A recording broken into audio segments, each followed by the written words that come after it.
Gjyqtarët federal në Kaliforni dhe Maryland urdhëruan të njëjtën administratën e presidentit të Shteteve të Bashkuara Donald Trump të rikthejë në punë mijëra punonjës federal, të cilët humbën vendin e punës si pjesë e shkarkimeve masive të kryera në 19 agjenci amerikane.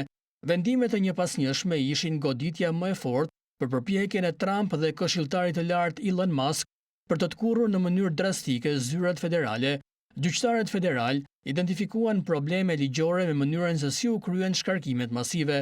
Gjykatësi James Bredar në Maryland vendosi se 18 nga agjenci që kishin pushuar punonjësit në javët e fundit shkelnin rregulloret. Urdhri paraprak kërkon që departamentet e çështjeve të veteranëve, bujqësisë, mbrojtjes, energjisë dhe thesarit të rikthejnë punonjësit në punë.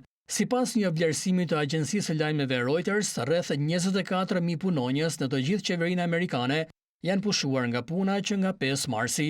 Administrata Trump nuk ka publikuar statistika mbi shkarkimet dhe nuk ishte e qartë menjëherë se sa punonjës mund të prekeshin nga vendimi i gjykatës, ndërsa administrata argumentoi se pushoi secilin prej punonjësve për performancë ose arsye të tjera individuale.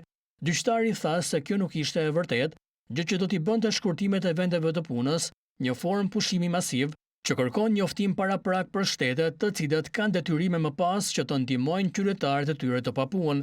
Sekretarja e shtypit e Shtëpisë së Bardhë në një deklaratë të lëshuar pas vendimit tha se administrata amerikane do të luftojë menjëherë kundër këtij vendimi.